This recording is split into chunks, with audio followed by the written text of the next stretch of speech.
আসসালামু আলাইকুম। আমি জিশান। আজকে কথা বলবো হচ্ছে অর্ধাঙ্গী বেগম শা- আহ, রোকেয়ার সাখাওয়াত হোসেন রোকেয়া সাখাওয়াত হোসেন। সবাই চিনেন ওনাকে। আহ, নারী জাগরণের অগ্রদূত বলা হয় ওনাকে। তো এবং এই প্রবন্ধে আসলে অনেক ধর্ম বিরোধী কথাবার্তাও থাকতে পারে। ক্ষমার দৃষ্টিতে দেখবেন ওগুলা। মানে সম্পূর্ণ ধর্মবিরোধী না, মানে ধর্মের বিভিন্ন বিষয়কে উল্লেখ করে বিভিন্ন কথা বলা হয়েছে। আর দ্বিতীয়ত হচ্ছে, আমি আসলে এটা বলে রাখি যে আমাদের জীবনের আসলে কোনো কিছুই বর্তমানে বা আহ, মানে আমাদের মানে ধর্মগ্রন্থে আসলে বলা হয়েছে যে মানে ওই ধর্মগ্রন্থ বা ওই ধর্মটা আসলে পূর্ণাঙ্গ জীবন ব্যবস্থা। হ্যাঁ, কিন্তু আসলে মানে আমাদের জীবনের কোথাও আসলে ধর্ম নাই সাধারণত।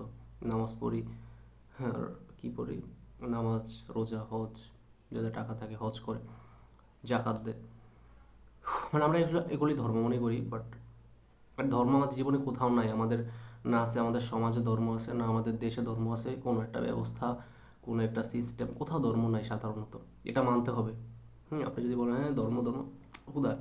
মানে শুধু ধর্ম কোথাও নাই। আপনি তো কেউ ধর্ম মানতেছে না, কেউ না। মানে ধর্ম মানতেছে কি, ওই যে মসজিদে গেলে কিছু মুসল্লি দেখতে পারবেন, এই আর কি, নামাজ টামাজ পড়তেছে। এখন নামাজ পড়তেছে, আমি আমি আমি আবার ওনার মতো আবার ধর্ম নিয়ে কথা বলতেছি না কিন্তু, হ্যাঁ, মানে ধর্মের বিরুদ্ধে কথা বলতেছি না, ধর্মের অনুসারীদের বিরুদ্ধে কথা বলতেছি, মাইন্ড ইট। তো মানে একটা মনে পড়লো, মানে কিছুদিন আগে রমজান গেল, ঈদ গেল। তো ওই রমজানের সময় আমি এরকম মানুষ দেখেছি যে তারাবির নামাজ পড়তেছে, ওই জায়গা থেকে বের হয়ে আসে, মানে এসে উনি আসলে ব্যবসা করেন, তো ওই জায়গায় লেবু বা বিভিন্ন সবজির দাম বাড়িয়ে দেন। এবং আমরা আসলে রমজানের সময় দেখতে পাই যে বিভিন্ন জিনিসের দাম বাড়ে। এবং বাংলাদেশে মেবি 91% মুসলিম। ওই দেশে আসলে রমজান আসলে সব কিছুর দাম বাড়ে এবং লেবুর দাম থাকে ওই সময় 100 টাকা হালি, 80 টাকা হালি। এবং পরবর্তীতে রোজা শেষ হলে, ঈদ শেষ হলে ওগুলা 80, সরি, মানে কেজিতে বিক্রি করা হয় 30 টাকা, 40 টাকা।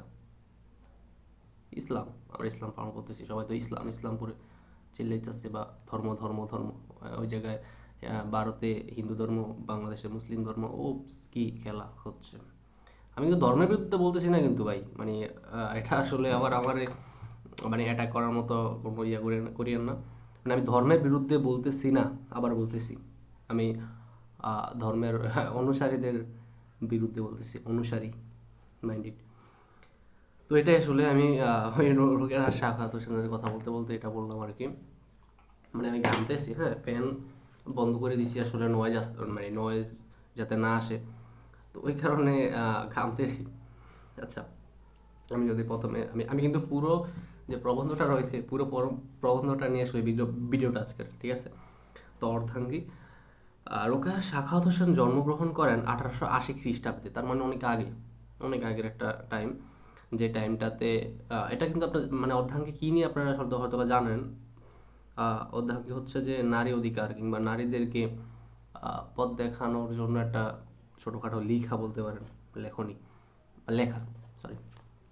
তো নারীদের ওই টাইমটাতে দেখেন 1880 খ্রিস্টাব্দে, অনেক সময়, অনেক বছর আগে। তো ওই টাইমটাতে মানে নারীর অধিকার ছিল না, নারীর অধিকার ছিল না। অধিকার বলতে শিক্ষার অধিকার বলতে পারেন, চিকিৎসার কিংবা সামাজিক প্রাধান্য, কিংবা বর্তমানে কর্মক্ষেত্র কিংবা যে কোনো ধরনের অধিকারই ছিল না। এবং হয়তো আপনি জানেন যে ভারতে এরকম একটা মানে সতীদাহ সম্বন্ধে হয়তো বা জানেন যে সতীদাহ প্রথা পর্যন্ত চালু ছিল। এটা এই টাইমে না, এর আগে আগে। তো নারীদের জন্য, হ্যাঁ, যে স্বামী মারা গেলে ওই ওনার স্ত্রীকেও আহ, মানে জ্বালিয়ে দেওয়া হতো আর কি, এরকম টাইপের। বুঝতে পারতেছেন যে নারীদের কি অবস্থা ছিল। আপনি যদি এটা এখন এভাবে চিন্তা করেন যে ওই টাইমটাতে যে নারীদেরকে ঘরে রাখা হতো, হ্যাঁ, মানে ঘরের বাইরে বের হতে দেওয়া হতো না, আহ, পর্দার মধ্যে রাখা হতো, শিক্ষা দেওয়া হতো না, হয়তো বা আপনি বলতে পারেন যেটা হয়তো বা ধর্ম অনুসরণ করা হতো। না, মানে ধর্ম অনুসরণ করার জন্য কখনোই না। মানে ধর্ম আসলে মানে সবার আসলে ব্যক্তিগতভাবে আহ, পালন করার জন্য বেস্ট। আসলে আপনি কাউকে জোর করে আসলে ধর্ম পালন করতে বাধ্য করতে মানে পারেন না। মানে বা যদি আপনি যে কাউকে জোর করে ধর্ম বাধ্য করেন, মানে ধর্ম পালন করতে বাধ্য করেন, ওটা আসলে উনি মানে নিজ থেকে করতেছে না। ধর্ম আসলে জোর করে মানে করানোর বিষয় না যদি। তো ওই টাইমটাতে নারীদেরকে আসলে মানে ওই টাইমের আসলে মানুষের চিন্তা ভাবনা আসলে এরকম ছিল যে নারীরা আসলে ঘরের ভিতরেই থাকবে, বের হওয়ার কোনো প্রয়োজন ছিল না। এই জিনিসটা আমার কাছেও মানে ঠিক আছে যে ঘরের ভিতর থাকা, বাট শিক্ষা মানে যোগাযোগ মানে সব কিছু থেকে বিচ্ছিন্ন ব্যাপারটা খুবই অদ্ভুত। ঠিক আছে, যে সব কিছু থেকে বিচ্ছিন্ন হওয়া শিক্ষাক্ষেত্রে। এবং আর একটা ব্যাপার হচ্ছে যে তাদেরকে আসলে পক্ষপাতিত্ব করা পর্যন্ত হতো যে ও মেয়ে, ওকে অধিকার মানে সব দিক থেকে অধিকার, সব অধিকার থেকে আর কি বঞ্চিত করা হতো। বাবারা মেয়েদেরকে মানে ওইভাবে দেখতেন যে মেয়ে, তাও বিয়ে দিয়ে দেওয়া হবে কদিন পরে, মানে এরকম ব্যাপার সেবার আর কি ছিল ওই টাইমে। মানে এটা আর কি। এবং এই যে ওই যে ঘটনাগুলো বা ওই যে বিষয়গুলো, ওই বিষয়গুলো নিয়ে আসলে বেগম রোকেয়া এই জায়গায় রাগ ঝেড়েছেন আর কি, বা কথা বলেছেন আর কি। এবং এটাই আসলে আমি আসলে শুরু করি। তিনি জন্মগ্রহণ করেন 1880 সালে 9 ডিসেম্বর, রংপুর জেলা, বাংলাদেশের রংপুর জেলায় জন্মগ্রহণ করেন, মিঠাপুকুর থানার পায়রাবন্দ গ্রামে। একটা ব্যাপার হচ্ছে যে আমরা যখন প্রাইমারি স্কুল ছিলাম তখন রোকেয়া সাখাওয়াত হোসেনের একটা ছিল, মানে পরিচয়পত্র বলতে পারেন, যে তিনি কিভাবে লেখাপড়া করেছেন বা কিভাবে ঘরের ভিতর থেকে বাইর হইলেন। ব্যাপারটা ওই ব্যাপারটা আসলে আলোচনা করা হয়েছিল, আমার মনে আছে প্রাইমারি স্কুলে। ওই টাইমটাতে আসলে বলা হয়েছিল যে পায়রাবদ্য গ্রাম, আমার গ্রামের নামটা মনে আছে। এবং আরেকটা ওই টাইমে ওই জায়গা প্রাইমারি স্কুলে নজরুল সম্পর্কে বলা হয়েছিল। নজরুলের হচ্ছে যে ইয়া যেন চুরুলিয়া চুরুলিয়া গ্রাম, মানে ওই গ্রামের নামগুলো ওই জায়গায় দেওয়া ছিল। ওই নামগুলো আমার এখনো মনে আছে ওই জায়গার। এটা হচ্ছে পায়রাবদ্য গ্রাম জন্মগ্রহণ। তার পিতৃপ্রদত্ত নাম হচ্ছে রোকেয়া খাতুন। আর আমরা যে রোকেয়া সাখাওয়াত হোসেন মানে পড়ি, ওটা হচ্ছে ওনার স্বামীর নামের টাইটেল বলতে পারেন, যে ওনার স্বামীর নাম ছিল সাখাওয়াত হোসেন। তো রোকেয়া সাখাওয়াত হোসেন পরবর্তীতে আসলো। এবং এই নামে আসলে তিনি সব কিছু টাবলিশ করতেন, তার লেখাটেখা। এবং তার যে অবদান কিংবা তার যে নারীদের জন্য একটা মানে বৃহৎ মানে বড় কিছু করা, এটার জন্য সাখাওয়াত হোসেনকে অনেকভাবে মানে অংশীদার করা যেতে পারে। কারণ ওনার মানে উনি রোকেয়া সাখাওয়াত হোসেনের বিয়েটা কোন সময় হয়েছিল আমার ঠিক মনে নেই। আহ, এই সাখাওয়াত হোসেনের সাথে বিয়ে হওয়ার পর আসলে রোকেয়া খাতুন বিভিন্ন কাজে অংশগ্রহণ করার সুযোগ পান, বিভিন্ন স্কুল প্রতিষ্ঠা, বিভিন্ন হ্যাঁ অধিকার সংক্রান্ত বিষয় নিয়ে আলোচনা করার সুযোগ পান। তার মানে আসলে সাখাওয়াত হোসেন তাকে অনেক অনেক অনেক বেশি হেল্প করে একজন পুরুষ হয়ে ওই টাইমটাতে। এটা আসলে সাধারণত মানে অন্যরকম একটা চিন্তা ভাবনার মানুষ ছিলেন হয়তোবা সাখাওয়াত হোসেন। ঠিক আছে, লেখা চাপেতেন মিসেস আর এস হোসেন নামে, ওই যে মিসেস আর এস হোসেন নামে নাম করতেন, ছাপাইতেন আর কি লেখা টেখা হলে। ঠিক আছে, তবে তিনি রোকেয়া নামে বেশি পরিচিত ছিলেন। সেকালে এ দেশের মুসলমান মেয়েদের প্রাতিষ্ঠানিক শিক্ষা গ্রহণের সুযোগ ছিল না বললেই চলে। আমি যেটা বলেছিলাম যে মেয়েদের ওই টাইমটাতে প্রাতিষ্ঠানিক শিক্ষার কোনো সুযোগই ছিল না। এবং এটা একটা বড় কারণ যে মূর্খতা বা অজ্ঞতা, বা আপনি দেখতে পারবেন যে সমাজে গ্রামের সাইডটাতে এটা সবচেয়ে বেশি। বর্তমানেও এটা মোটামুটি, যদি বর্তমানে শিক্ষার হার আছে, শিক্ষা নাও থাকতে মানে শিক্ষা হার আছে, শিক্ষা থাকতেও পারে নাও থাকতে পারে, যাই হোক। তো ব্যাপারটা কী ছিল যে একটা যখন মা আসলে মানে মার মধ্যে একটা ধরেন একটা ছেলে বা একটা বাচ্চার ওর মার মধ্যে কোনো শিক্ষা দীক্ষা নাই। শিক্ষা দীক্ষা বলতে যে প্রাতিষ্ঠানিক শিক্ষা, পারিবারিক শিক্ষা তো আসলে সাধারণত পরিবার থেকে দেওয়া হয়ে থাকে। প্রাতিষ্ঠানিক শিক্ষা বলতে পারেন। তো প্রাতিষ্ঠানিক শিক্ষা না থাকলে আসলে ন্যূনতম মানে একটা বাচ্চাকে বোঝানো বা বাচ্চাকে শিক্ষা দেওয়ার জন্য নীতি নৈতিকতা, মূল্যবোধ এসব বোঝানো শেখানোর জন্য আসলে জ্ঞান থাকে না বা বোঝার সামর্থ্য থাকে না, যখন একটা মায়ের মধ্যে ওই শিক্ষাটা না থাকে। তো ওইটা ওই সময় মানুষের অজ্ঞতার জন্য খুব ভয়াবহভাবে দায়ী ছিল। এবং এটা যেহেতু যুগের পর যুগ চলতেই ছিল যে মা অজ্ঞ, ছেলে অজ্ঞ, মা অজ্ঞ, ছেলে অজ্ঞ, বা মা অজ্ঞ, তার বাচ্চা কাচ্চা অজ্ঞ। তো ওই টাইমটাতে এভাবে হলো যে মা অজ্ঞ, বাচ্চা কাচ্চা অজ্ঞ, তো ওই টাইমটাতে এভাবে যে নারীদের অধিকার প্রয়োজন নেই এটা আসলে বিবেচিত হয়ে এসেছিল ওই টাইমটাতে, যে হ্যাঁ সবাই মানে সবাই আসলে বোঝার ক্ষমতা ছিল না যে এটা আসলে প্রয়োজন ছিল বা এরকম। আমি আসলে এটা বললাম না যে আমি নারীবাদ বা নারী যে বর্তমানে যে নারীবাদী যারা অধিকার চেয়ে থাকেন তাদের, মানে আমি ওদের পক্ষে বলতেছি না, কিন্তু আমি ওই নারীদের যে অধিকারটা প্রয়োজন ছিল, হ্যাঁ একেবারে মোস্ট ইম্পর্ট্যান্ট যেটা, ওইটা নিয়ে কথা বলতেছি। যে বর্তমানে যে আপনি দেখেন যে বিভিন্ন জায়গায় নারী অধিকার এসে, মানে এই ব্যাপারে আমি কথা বলতেছি না ভাই, ঠিক আছে, ভুল বুঝবেন না দয়া করে। তো এটাই। আর পরবর্তীতে হচ্ছে যে তিনি বিভিন্ন ধরনের গ্রন্থ রচনা করেন, অবরোধবাসিনী, হুম, মানসিক দাসত্ব থেকে মুক্তি, মানে এই বিভিন্ন বিষয়। আর সাখাওয়াত মেমোরিয়াল স্কুল, মানে তিনি কিন্তু বিভিন্ন মেয়েদের জন্য স্কুল প্রতিষ্ঠা করেন। মানে তিনি প্রথম আসলে স্কুল প্রতিষ্ঠা করেন শুধুমাত্র মেয়েদের জন্য, মানে বিষয়টা খুব অদ্ভুত এবং চিন্তা। সে ওই টাইমটাতে মেয়েদের শিক্ষার একেবারে দেওয়া হতোই না বললেই চলে, ঠিক আছে। তো এটাই। নারী জাগরণের অগ্রদূত বলা হয়, এবং 1932 সালে তিনি মারা যান। 1932 9 ডিসেম্বর কলকাতায় মৃত্যুবরণ করেন। আচ্ছা, আমরা যদি প্রথমে প্রবন্ধের প্রথম লাইন থেকে শুরু করি, বলা হয়েছে যে কোনো রোগীর চিকিৎসা করিতে হইলে প্রথমে রোগের অবস্থা জানা আবশ্যক। কোনো রোগীর চিকিৎসা করিতে হইলে ডাক্তারকে অবশ্যই তার কি বলে যে রোগ নির্ণয় করতে হবে। তো এভাবে বলতেছেন যে কোনো রোগীর চিকিৎসা করিতে হইলে প্রথমে রোগের অবস্থা জানা আবশ্যক। এখানে রোগী বলতে কাদেরকে বোঝানো হয়েছে, যে নারীদের রোগী, এবং কি বলতেছেন রোগের অবস্থা এবং রোগ কি মানসিক দাসত্ব বলতে মানে বোঝানো হয়েছে। মানে ওই টাইমটাতে মেয়েরা আসলে এটা মেনে নিয়েছিল যে এটা হয়তো বা সিস্টেমটাই এমন বা বিষয়টাই এমন বা পৃথিবীটাই এমন বা জীবনটাই এমন এরকম, হ্যাঁ বিষয়টা মানে মেনে নিয়েছিল নারীরা। এই অবলা জাতির উন্নতির পথে এই অবলা জাতির উন্নতির পথ আবিষ্কার করিবার পূর্বে তাহার অবনতির চিত্র দেখাইতে হয়। মানে প্রথমে বলতেছেন যে আমি আসলে ওনাদের উন্নতির পথ দেখাবো, বাট প্রথমে আসলে অবনতি যে চিত্রটা এটা দেখাইতে হচ্ছে, ঠিক আছে, এটা বলতেছেন। আমি স্ত্রী জাতির অবনতি শীর্ষক প্রবন্ধে, মানে একটা প্রবন্ধ কথা বলা হয়েছে স্ত্রী জাতির অবনতি প্রবন্ধ শীর্ষক প্রবন্ধে ভগিনীদিগকে জানাইয়াছি যে মানে ভগিনীদিগ বলতেও সে ওই নারীদেরকে বোঝানো হয়েছে, জানাইয়াছি যে আমাদের একটা রোগ আছে, দাসত্ব। এই জায়গায় আসলে মানে স্বামী স্ত্রীর সম্পর্ক আলোচনা করা হয়েছে, যে স্ত্রীরা স্বামীদেরকে কি বলে আহ, প্রভু মানে এরকম একটা ব্যাপার। এবং স্বামী শব্দটার অর্থ কিন্তু প্রভু। আহ, এটা এসেছিল মূলত অনেক আগের ভাষা। আমি জানি না স্বামী শব্দটা কোন ভাষা থেকে এসেছে, হিন্দি হতে পারে বা উর্দু হতে পারে, যাই হোক।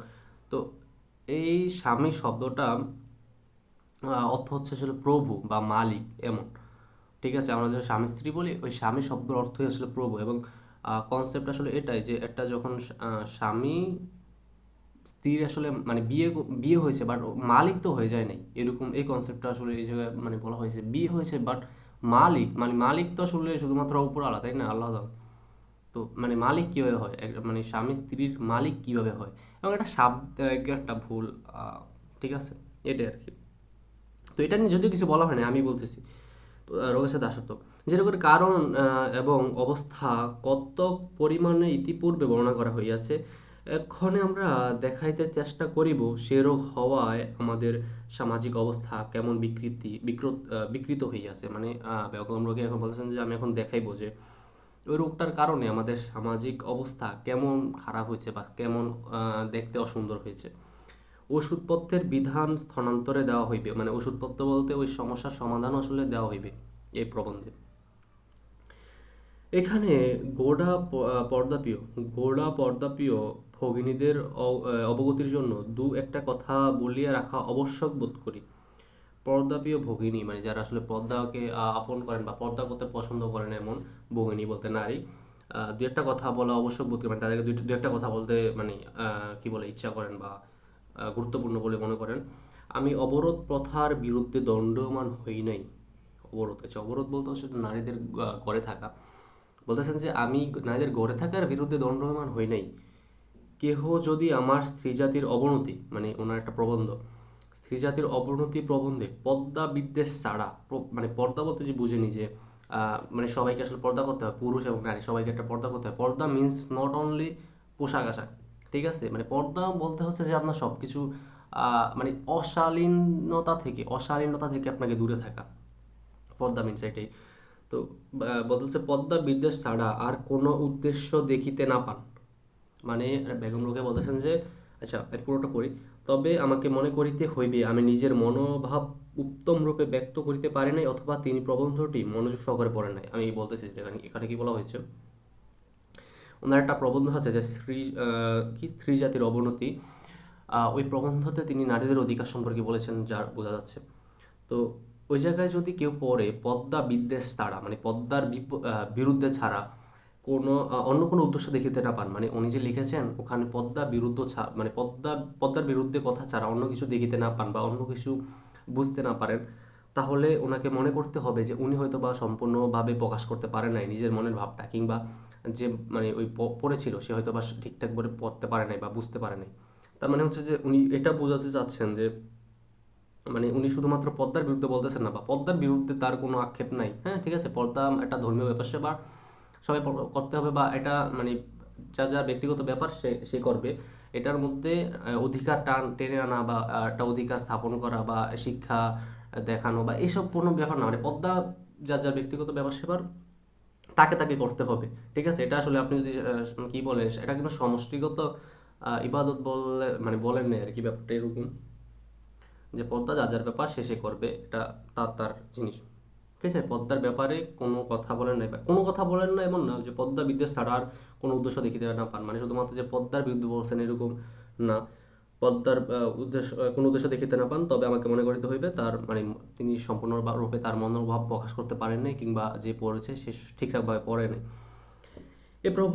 এ প্রবন্ধে প্রায় সমগ্র মানব জাতির উল্লেখ আছে, নারী জাতির উল্লেখ আছে। মানে ওই প্রবন্ধে সমগ্র নারী জাতির উল্লেখ করেছেন তিনি। সকল সমাজের মহিলাগণই কি অবরোধে বন্দিনী থাকেন? মানে বলতেছেন যে ওই সময় শুধুমাত্র মুসলিম যে মেয়েরা ছিল ওদেরকে শুধুমাত্র ঘরে বন্দি করে রাখা হতো, অন্য ধর্মেরটা মানে যা যার মানে ধর্ম অনুযায়ী। তো বলতেছে কি সকল সমাজের বা সকল জায়গার, যেমন ওই সময় তো সব কিছু এক ছিল, ভারতবর্ষ, বাংলাদেশ, পাকিস্তান, হ্যাঁ ওই মানে সব কিছু এক ছিল। তো ওই টাইমে সব কিছু মিলিয়ে ঝিলিয়ে আর কি তিনি বলতেছেন, মানে ওটা তো পুরোটা একটা প্রদেশ ছিল না, প্রদেশ বলতে কি পুরোটা একটা মানে বলা হতো যে ভারতবর্ষ কিংবা ভারত এরকম। তো বলতেছেন যে সকল সমাজের মহিলাগণরাই কি অবরোধে বন্দিনী থাকেন, অথবা তারা পর্দাশীল নহেন বলে কি আমি তাহাদিগকে সম্পূর্ণ উন্নত বলিয়াছি? বলতেছেন যে মানে ওই পদ্মার ব্যাপারটা বলতেছেন যে সকল সমাজের মানুষের মানে নারীরা কি পদ্মার মধ্যে থাকেন? থাকেন না। কিন্তু তারপর তারা পদ্মার মধ্যে না থেকেও কিন্তু তারা আসলে ওই আমি বলতেছি না যে ওরা আসলে স্বাধীন হয়েছে, মানে তার মানে পদ্মার মধ্যে থাকলে যে সে পরাধীন এরকম না, ঠিক আছে? উনি বলতেন যে পদ্মা করে নাই কিন্তু ও যে স্বাধীন, আমি তো এটা বলি না, ও তো পদ্মা না করে ও পরাধীন হচ্ছে, এরকম আছে এরকম, ঠিক আছে? আর তাহারা পদ্মাশীল নহেন বলে কি আমি তাদেরকে সম্পূর্ণ উন্নত বলিয়াছি? আমি মানসিক দাসত্বের আলোচনা করিয়াছি, মানসিক দাসত্ব, নট অনলি পদ্মা বলেন নাই যে উনি বলতেছেন যে ওই পদ্মা করে নাই তার মানে কি ও মুক্ত হয়েছে, এরকমটা তো না। আবার যে পদ্মা করছে সে মুক্ত হইতে পারবে না বা হয় নাই এরকম না, ঠিক আছে? উনি বলতেছেন যে মানসিক দাসত্ব। কোনো একটা নতুন কাজ করিতে গেলে সমাজ প্রথমত গোলযোগ উপস্থাপন করে এবং পরে সেই নতুন চালচলন সহিয়া লয়। তাহারই দৃষ্টান্তস্বরূপ পার্সি মহিলাদের পরিবর্তিত অবস্থার উল্লেখ করিয়াছি।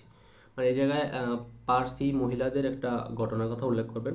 পূর্বে তাহারা ছত্র ব্যবহারও অধিকারী ছিলেন না, ছত্র।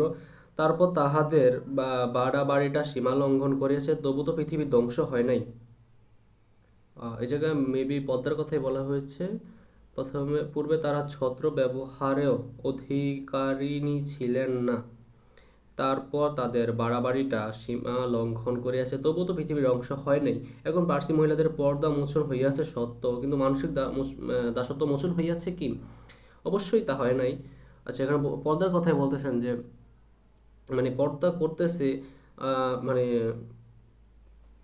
পার্সি মহিলারা মানে পর্দা মানে থেকে সরে আসছেন, কিন্তু তাদের মানসিক যে দাসত্ব এটা কি আসলে চলে গেছে এরকম, মানে আগের লাইনে এটা বলা হয়েছে যে পর্দার কথা। অবশ্যই হয় নাই, মানে ওই সময় মানে পদ্মা মানে চলে গেছে, বাট তাদের মানসিক দাসত্ব চলে যায় নাই। আর সেই পদ্মা ছাড়েছেন, তাহা ধারা তাদের কি স্বকীয় বুদ্ধি বিবেচনা তো কোনো পরিচয় পাওয়া যায় না। মানে তারা যে পদ্মা ছাড়ছেন ওই জায়গা থেকে তাদের আসলে কোনো সক্রিয় বুদ্ধি কিংবা বিবেক ওইটার কোনো পরিচয় পাওয়া যায় না। পার্সি পুরুষগণ কেমন অন্ধভাবে বিলাতি সভ্যতা অনুকরণ করিতে যাইয়া স্ত্রীদিগ কি স্ত্রীদগ সরি স্ত্রীদি মানে আমার গরমে আমার মাথা মাথা স্ত্রীদিগকে পর্দার বাহিরে আনিয়াছে। পার্সি পুরুষগণ কেবল অন্ধভাবে বিলাতি সভ্যতার অনুকরণ করিতে যাইয়া স্ত্রীদিগকে পর্দার বাহিরে আনিয়েছেন। এখানে কি বলা হয়েছে, যে পার্সি যে নারীরা তারা যে আসলে পর্দার বাইরে চলে আসছেন তারা কিন্তু মুক্তি হতে পারেন নাই। তার মানে যে পর্দা থেকে আপনি সরে আসলে আপনি মুক্ত হতে পারবেন এরকমটা না। মানে তারা ওই ওই পার্সি মহিলাদেরকে শুধুমাত্র তাদের যে মানে স্বামীরা রয়েছেন তারা পর্দার বাইরে আনেছেন কেন, এনেছিলেন কেন, যে বিলেতি সভ্যতা অনুসরণ করতে গিয়া, বা আমরা যেটাকে হচ্ছে ওয়েস্টার্ন বলি, ওটা ওই যে অনুসরণ করতে গিয়েই শুধুমাত্র আনছেন। ওখানে কোনো ধর্মের সম্পর্ক নাই কিংবা অধিকারের কোনো সম্পর্ক নাই। ঠিক আছে, ইহাতে অবলাদের জীবনাশক্তির তো কিছু পরিচয় পাওয়া যায় না। তাহারা যে জড় পদার্থ সেই জড় পদার্থই আছেন। মানে ওই যে ওটা যে মানে তারা যে পদ্মা ছেড়ে আসলে বাইরে চলে আসছেন, তাদের আসলে ওই জায়গায় কোনো জীবনীশক্তির মানে পরিচয় পাওয়া যায় না, তারা আসলে জড়পদার্থ জড়পদার্থে আছেন। পুরুষ যখন তাহাদিগকে অন্তঃপুরে রাখিতেন, মানে পুরুষরা যখন তাদেরকে ভিতরে মানে ঘরের ভিতরে রাখিতেন তাহারা সেখানে থাকতেন। আবার পুরুষ যখন তাদেরকে নাকের দড়ি ধরিয়া টানিয়া তাহাদিগকে মাঠে বাহিরে করিয়েছেন, মানে নাকের দড়ি বলতে জোর করে বা যেভাবে মানে কি বলে তাদেরকে বাধ্য করে নাকে দড়ি ধরিয়া টানিয়া মাঠে বাইর করেছেন, তখন তারা পর্দার বাইর হয়েছে। মানে প্রথম যারা মানে এই জায়গায় বলা হয়েছে পুরুষরা যা চায় তাই করতে পারে, পুরুষরা নারীদের উপর যা অধিকার খাটাতে চায় তারাই করতে পারে। যে তারা যখন চায় যে নারীদেরকে ঘরে রাখবে ঘরে রাখতে পারে, আবার তার যখন ইচ্ছা হয় যে একটা সভ্যতা অনুসরণ করিয়া তাদেরকে ঘর থেকে বের করিয়া মাঠে নিয়ে আসা বা এরকম, হ্যাঁ মানে পোতা থেকে বের করে নেওয়া, তাহারা তাই করতে পারে। মানে এটা বলা হয়েছে। ইহাতে রমণীকুলের বাহাদুরি কি, মানে ওরা যা যা করতে পারে, কিন্তু এখানে রমণীকুল বলতে নারীদেরকে বোঝানো হয়েছে। রমণীকুলের বাহাদুরি কি, এরূপ পর্দা বিরোধ কখনই প্রশংসনীয় নয়। মানে এরকম যে ওরা যে পর্দার বিরুদ্ধে চলে আসে তার মানে যে বেগম রোকেয়া তাদেরকে প্রশংসা করতেছেন এরকম না। মানে এরকম পর্দা বিরোধ মানে এরকম পর্দা না করা কোনো প্রয়োজন নাই। আপনি আসলে পর্দা করে ভালো, এরকম পর্দা করাচ্ছে, কারণ আপনি পর্দা না করে আসলে কি বলে মুক্ত হতে পারেন নাই।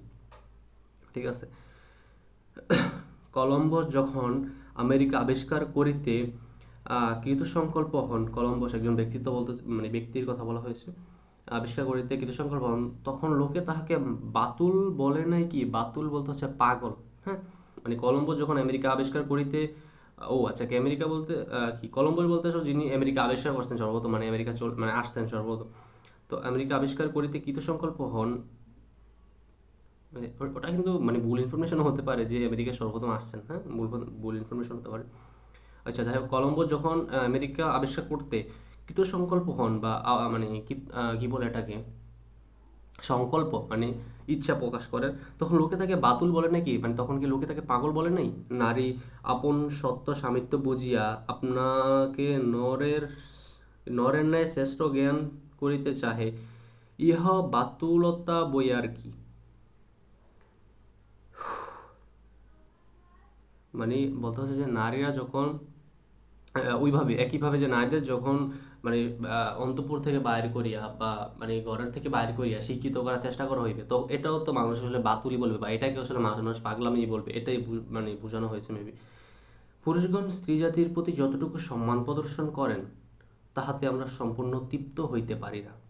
যে বলা হয়েছে যে পুরুষগণ স্ত্রী জাতির প্রতি যতটুকু সম্মান প্রদর্শন করেন তাহাতে আসলে তারা সম্পূর্ণ তৃপ্ত হতে পারেন না। ঠিক আছে, লোকে কালী শীতলা প্রভৃতি রাক্ষস প্রভৃতি দেবীকে ভয় করে পূজা করে সত্য, কিন্তু সেইরূপ বাঘিনী নাগিনী সিংহী প্রভৃতি দেবীও কি ভয় পায় ও পূজা লাভ করে না? মানে বলতেছে যে তারা বিভিন্ন দেবদেবীকে পূজা করে, রাক্ষস কালী শীতলা পূজা করে, কিন্তু একইভাবে বাঘিনী নাগিনী সিংহী প্রভৃতি দেবীও কি ভয় ও পূজা লাভ করে না? মানে নারীদের একটা বাহাদুরির কথা বলা হয়েছে এই জায়গায়, যে তাদেরকে আসলে ভয় বা তাদেরকে সম্মান বা রেসপেক্ট বলতে পারেন, এরকম ব্যাপার স্যাপার বা অধিকার বলতে পারেন, তবেই দেখা যায় পূজাটাকে পাইতেছে। রমণীকাল না রাক্ষসী, নি কি নিমুণ্ড নিমুণ্ডমালিনী, মানে তবে মানে কি বলে, তবে দেখা যায় পূজা কে পাইতেছে, নারীরা নাকি পুরুষরা, বা কে করতেছে, কে কাকে ভয় পাচ্ছে। নারীকে শিক্ষা দিবার জন্য গুরুলোকে সীতা দেবীকে আদর্শরূপে দেখিয়ে থাকেন। সীতা দেবীকে মানে সনাতন ধর্মাবলম্বী অনুসারে সীতা একজন দেবী হয়তোবা। তো নারীকে শিক্ষা দেবার জন্য গুরুলোকে সীতা দেবীকে আদর্শরূপে দেখাইয়া থাকেন, মানে সীতাকে আদর্শরূপে দেখান। সীতা অবশ্যই পর্দাশীল ছিলেন না, মানে সীতা অবস্থা মানে তিনি তো অন্য ধরনের, তো পর্দাশীল ছিলেন না। তিনি রামচন্দ্রের অর্ধাঙ্গী রামচন্দ্র। রামচন্দ্র নামটা পড়েছিলাম মাইকেল মধুসূদন দত্তের হচ্ছে বিভীষণের প্রতি মেঘনাদ, মানে মেঘনাদ বধ কাব্য থেকে যেই ইয়াটা নেওয়া হয়েছে। তো রামচন্দ্রের অর্ধাঙ্গী মানে তার মানে এটুকু জানলে হবে যে সীতা যিনি তিনি একজন দেবী এবং তিনি রামচন্দ্রের স্ত্রী। অর্ধাঙ্গী মানে স্ত্রী। রানী, প্রণয়িনী বা সহচরী মানে সবগুলো সমর্থক শব্দ আর কি। আর রামচন্দ্র প্রেমিক, মানে রামচন্দ্র প্রেমিক, ধার্মিক, সবই। কিন্তু রাম সীতার প্রতি যে ব্যবহার করেছিলেন, মানে রাম সীতার প্রতি, মানে রাম তার স্ত্রীর প্রতি যে ব্যবহার করেছিলেন, তাহাতে প্রকাশ পায় যে একটি পুতুলের সঙ্গে কোনো বালকের যে সম্বন্ধ, সীতার সঙ্গে রামের সম্বন্ধ প্রায় সেরূপ। মানে বলতেছেন যে রাম তার স্ত্রী সীতার সঙ্গে যে ব্যবহার করেছেন, কিংবা হ্যাঁ ব্যবহার করেছেন, তাতে এটা প্রকাশ পায় যে একটা পুতুল তার মানে পুতুলের সঙ্গে একটা বালকের সম্পর্ক যেরকম, সীতার সঙ্গে রামের সম্পর্ক সেরকম। মানে একটা পুতুলকে যা ইচ্ছা তাই করা যায়, মানে চাইলে ফেলে দেওয়া যায়, ভেঙে ফেলা যায়, মানে পুড়িয়ে দেওয়া যায়, মানে যা ইচ্ছা তাই করা যায়। এবং রামও ওইটাই করেছিলেন, এরকম ব্যাপার বোঝানো হচ্ছে যে যা ইচ্ছা তাই করতেছে তার স্ত্রীর সাথে। হ্যাঁ এটাই। বালক ইচ্ছা করলে পুতুলকে প্রাণপণে ভালোবাসতে পারে, বালক ইচ্ছে বলতে পুতুলকে প্রাণপণে ভালোবাসতে পারে। পুতুল হারাইলে বিরহে অধীর হইতে পারে। পুতুলের ভাবনায় অনিদ্রায় রজনী যাপন করিতে পারে। পুতুলটা যে ব্যক্তি চুরি করিয়াছিল তাহার প্রতি খড়গহস্ত হইতে পারে। হারানো পুতুল ফিরে পাইলে আহ্লাদে আটখানা হইতে পারে, আবার বিনা কারণে রাগ করিয়াও পুতুলটাকে কাদায় ফেলে দিতে পারে। তার মানে হচ্ছে যে সব কিছু করতে পারে, মানে ওই ওই জায়গায় আসলে যে স্ত্রী স্বামী, ওই স্বামীরই সব কিছুর অধিকার, বা স্ত্রীর কোনো কিছু নেই। স্বামী চাইলেই স্ত্রীকে কাছে টেনে নিতে পারে, হ্যাঁ রাখতে পারে, ছুঁড়ে ফেলে দিতে পারে, মানে সব কিছু করতে পারে আর কি। কিন্তু পুতুল বালকের কিছুই করতে পারে না, মানে তার মানে স্ত্রী ওই তার স্বামীর কোনো কিছুই করতে পারে না, বা কোনো অধিকার বা কোনো মানে নিয়ে কিছু নিয়ে কথা কথা বলতে পারে না।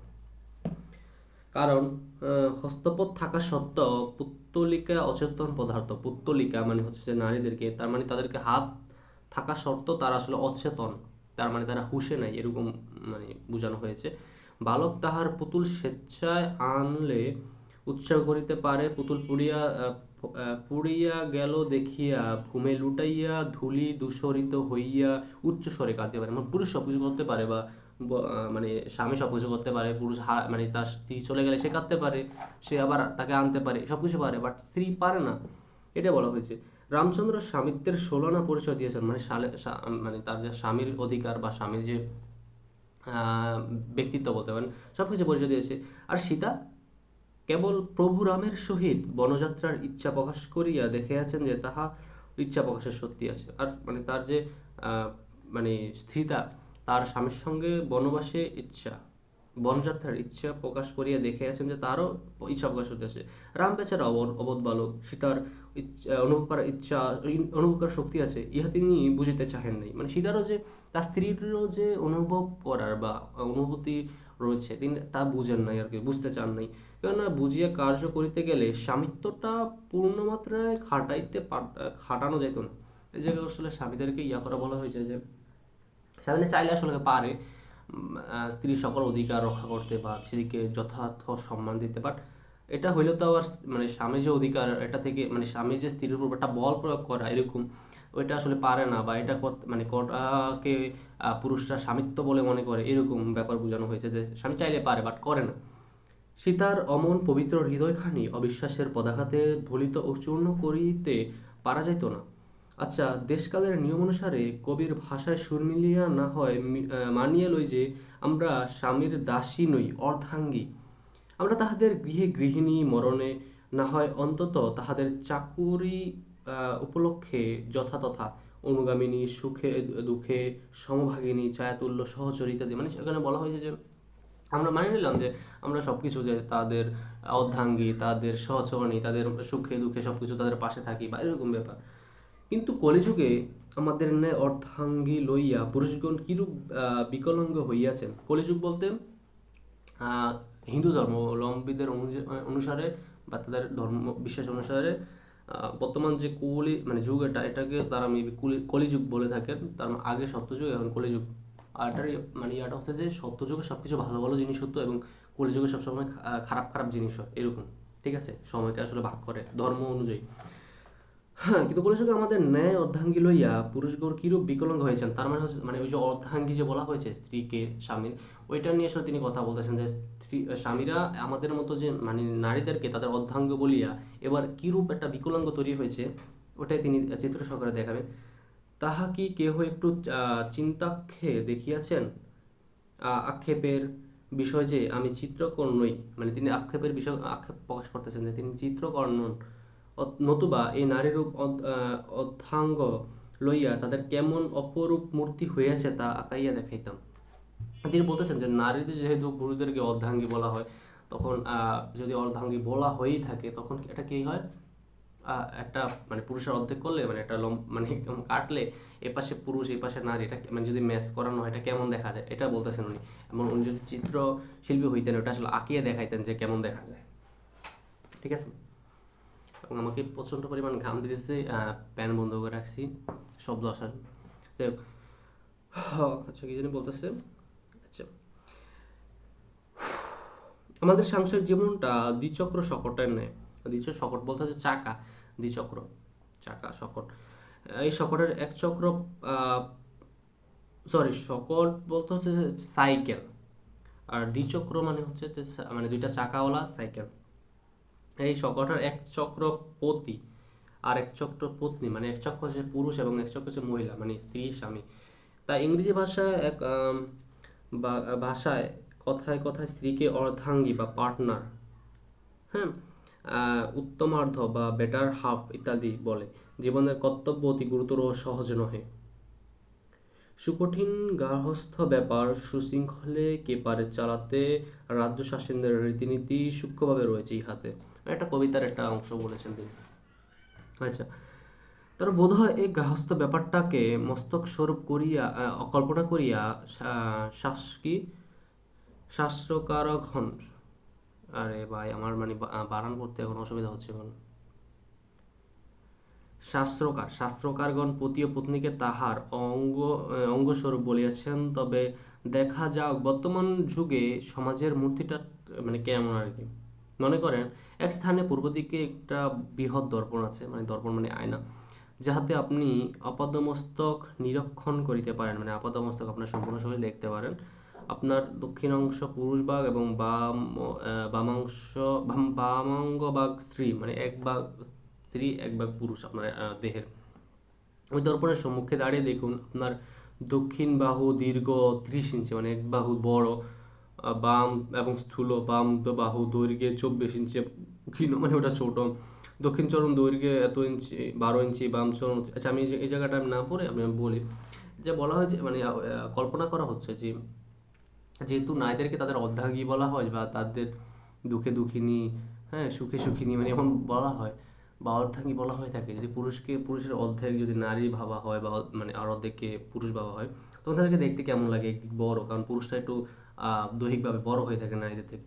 তো ওই এক ভাগ বড়, এক ভাগ ছোট, এক ভাগ এরকম এক বলতেছে কেমন বিকৃত দেখা যাবে না, যে আপনাকে যদি অর্ধেক করে এক ভাগ পুরুষের এভাবে মাথা অর্ধেক করে এক ভাগ পুরুষের ভাগ লাগিয়ে দিলে আবার এক ভাগ যদি নারীদের ভাগ লাগিয়ে দেয়, এটা কেমন দেখা যাবে, এটা বলতেছে। সমাজে বিধি ব্যবস্থা আমাদিগকে তাহাদের অবস্থা হইতে সম্পূর্ণ পৃথক রাখিয়াছে। সমাজের, এটা সমাজের ব্যবস্থার কারণে হয়েছে। তাহাদের সুখ দুঃখ এক প্রকার, আমাদের সুখ দুঃখের অন্য প্রকার। তাদের এটা বলা হয়েছে যে সমাজ মনে করে যে নারীদের সুখ দুঃখ একরকম, পুরুষদের সুখ দুঃখ একরকম। ঠিক আছে। স্থলে বাবু রবীন্দ্রনাথ ঠাকুরের নবদম্পতির প্রেমালাপ কবিতার দুচারি চত্র উদ্ধৃত করিতে বাধ্য হইলাম। এই জায়গায় রবীন্দ্রনাথ ঠাকুরের নবদম্পতির প্রেমালাপ কবিতার কয়েকটা লাইন আসলে বলেছেন যে, বর কেন সখী কনে কাঁদিছ বসিয়া, কনে পুষি মেনিটিরে ফেলিয়া এসেছি ঘরে। বর কি করিচ্ছ বনে কুঞ্জ ভবনে,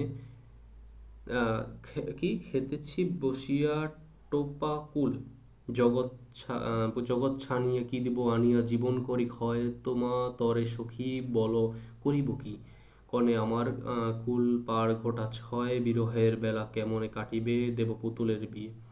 মানে এখানে বলতেছে যে যখন একটা স্বামী স্ত্রীর বিয়ে হলো তখন মানে স্ত্রী কাঁদতেছে, স্বামী বলতেছে কেন কাঁদতেছো, বলতেছে যে আমার পুতুল, সরি বিড়ালটা না পুতুলটা যেন রেখে আসছে, বিড়ালটা রেখে আসছে, সরি, হ্যাঁ আচ্ছা, মনিটরে ফেলে এসেছি, তার মানে বিড়ালটাকে রেখে আসছে, তো ওই বিড়ালটার জন্য কাটতেছে, মানে হাংটাং কথাবার্তা আর কি। সুতরাং দেখা যায় কন্যাকে এরূপ শিক্ষা দেওয়া হয় না যাহাতে সে স্বামীর তুল্য সহচরী হইতে পারে। মানে পুরো মানে এই জায়গায় একটা কথা আসলে মানে আসলে হিংজিতেছেন যে স্ত্রীকে এমন শিক্ষা দেওয়া হয় না যে সে পুরুষের সাথে একেবারে সমাঙ্গ মানে অঙ্গাঙ্গিভাবে মিলে যেতে পারে, বা একেবারে তাদেরকে যদি অর্ধেক করে মানে লাগিয়ে পর্যন্ত দেওয়া হয়, যাতে কোনো এই জায়গায় কোনো এক পাশে পরিপূর্ণ এক পাশে আংশিক পূর্ণ এরকম যাতে না হয়, যাতে পরিপূর্ণ হয়ে যায়। তাদেরকে যদি অর্ধেক করে লাগিয়ে দেওয়া হবে পর্যন্ত তাদের যাতে সব কিছু পরিপূর্ণ হয়ে যায়। নারীদের মধ্যে গুণ যেরকম থাকবে পুরুষদের মাঝে গুণ থাকবে, নারীদের মধ্যে শিক্ষা যেমন থাকবে পুরুষদের মধ্যে শিক্ষা তেমন থাকবে, আচার আচরণ বিধি মানে বিধি বিধান বা মানে অধিকার মধিকার যা আছে সব কিছু আসলে এক থাকবে, এটাই বলতে হচ্ছে যে যাহাতে স্বামী চাতুল্য হইতে পারে ওই ধরনের শিক্ষা নারীকে দেওয়া হয় না। প্রভুদের বিদ্যার সীমার গতির সীমা নেই, স্ত্রীদের বিদ্যার দূর সহচর বোধয় পর্যন্ত, মানে বোধোদয় পর্যন্ত মানে বুঝের পর্যন্ত আর কি। স্বামী যখন পৃথিবী হইতে সূর্য নক্ষত্রের দূরত্ব মাপেন, স্ত্রী তখন একটা বালিশের ওয়ালে দুর্গপ্রস্থ সেলাই করিবার জন্য মাপেন। মানে স্বামী যখন আসলে পৃথিবী থেকে সূর্য নক্ষত্রের দূরত্ব মানে মাপেন, তখন স্ত্রী আসলে বালিশের কাবার মাপেন এরকম। স্বামী যখন কল্পনার সাহায্যে সুদূর আকাশে গ্রহ নক্ষত্রমালা বিস্তৃত সৌরজগৎকে বিচরণ করেন, সূর্যমণ্ডলের ঘনফল তুলাদণ্ডে ওজন করেন এবং ধূমকেতু নির্ণয় করেন, গতি নির্ণয় করেন, স্ত্রী তখন রন্ধনশালায় বিচরণ করেন। রন্ধনশালা বলতে কি রান্নাঘরে বিচরণ করেন, মানে তারা তো আসলে ওই জায়গায় থাকেন তখনকার সময় বা এখনকার সময়। চাউল ওজন করেন, চাউল ডাল ওজন করেন, রাঁধুনির গতি নির্ণয় করেন। বলি জ্যোতিষবিদ মহাশয়, জ্যোতির্বিদ্যা মহাশয় আপনার পাশে আপনার সহধর্মিনী কই। এখানে বলতে হয়েছে যে পুরুষ যখন যে ক্যালকুলেশন করতেছে বিভিন্ন গ্রহ নক্ষত্র দৈর্ঘ্য প্রস্থ উচ্চতা মানে গতি বেগ এসব মাপতেছে, তখন ওই রোকেয়া বলতেছেন যে বলি জ্যোতির্বিদ মহাশয় আপনার পাশে আপনার অর্ধাঙ্গিনী কই, কারণ ওই সময় তো বলা হয়েছে যে অর্ধাঙ্গী স্বামীর এবং স্বামীর সঙ্গে সব কিছু করতে পারবে। তারপর বলতেছে কি, বোধহয় গৃহিণী আপনার সঙ্গে সূর্যমণ্ডলে যান, তবে তথায় পৌঁছিবার পূর্বেই পথিমধ্যে উত্তাপে বাষ্প হইয়া যাবেন। যদি বলতেছে যে যদি আপনার সঙ্গে স্ত্রী চাঁদে যায় বা সূর্যে যায়, সূর্যমণ্ডলে যান, তখন আপনার হয়তো বা তারা মানে যাওয়ার আগে সে মানে বাষ্প হয়ে যাবে, তবে সেখানে গৃহিণী না যাই ভালো। আবার বলতেছেন যে তাও মানে ওই জায়গায় গৃহিণীদের না যাওয়াই ভালো। অনেকে বলেন স্ত্রীলোকদের উচ্চশিক্ষার প্রয়োজন নেই, আবার অনেকে বলেন যে স্ত্রীলোকদের উচ্চশিক্ষার প্রয়োজন নেই। মেয়েরা চর্বশস্য রাঁধিতে পারে। চর্বশস্য বলতে এটা মেবি একটা খাবার বলতেছে। বিবিধ প্রকার সেলাই করতে পারে, বিভিন্ন ধরনের সেলাই করতে পারে, 2-4খানা উপন্যাস পাঠ করিতে পারে, ইহাই যথেষ্ট। মানে বিভিন্ন পড়তে পারে, সেলাই করতে পারে, রাখতে পারে, এটাই যথেষ্ট। আর বেশি আবশ্যক নয়, আর কিছু দরকার নেই।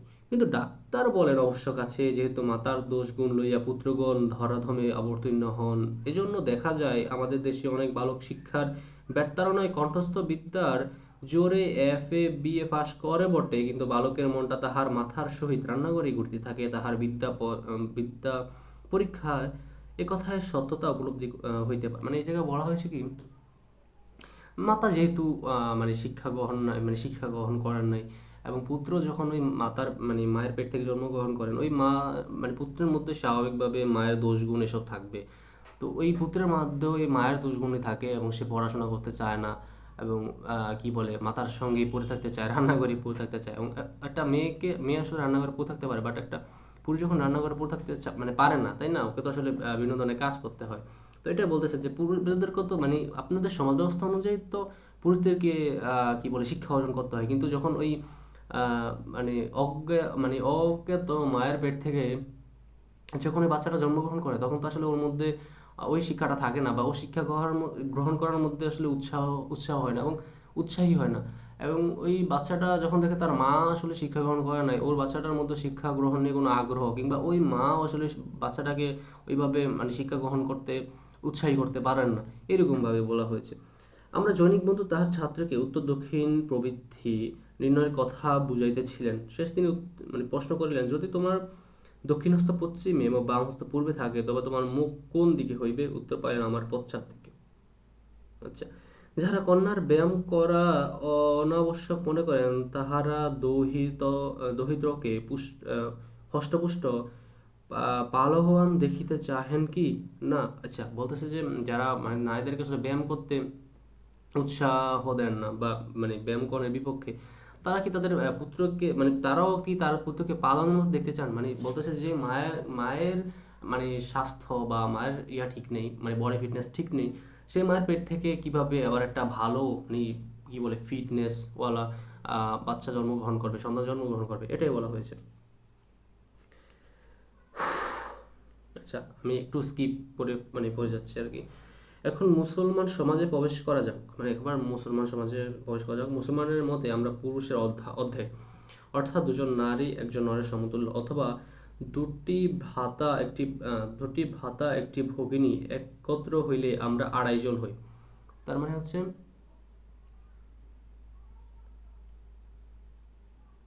আচ্ছা, তার মানে হচ্ছে দুইটা ছেলে, বলতেছে যে দুইটা ছেলে একটা মেয়ে আসলে মানে একসাথে হলে 2.5 জন হয়, মানে এগুলো 3 জন হয় না, এগুলো 3 জন হওয়ার কথা, বাট এগুলো 3 জন হয় না, কারণ বলা হয়েছে যে পুরুষের অর্ধেক আসলে নারী, ঠিক আছে, মানে পুরুষ যা তার অর্ধেক হচ্ছে নারী। স্বামী যখন ঋণজালে জড়িত হইয়া ভাবিয়া ভাবিয়া মর্মে মরিতেছেন, স্ত্রী তখন একটা নতুন টুপির চিন্তা করিতেছেন।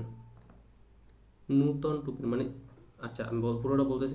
কারণ তাহাকে কেবল মূর্তিভর্তি কবিতা হইতে শিক্ষা দেওয়া হয়েছে, তাই তিনি মনোরমা কবিতা সাজিয়া থাকিতে চাহেন, ঋণ দায় রূপ গদ্য অবস্থা তিনি বুঝতে অক্ষম।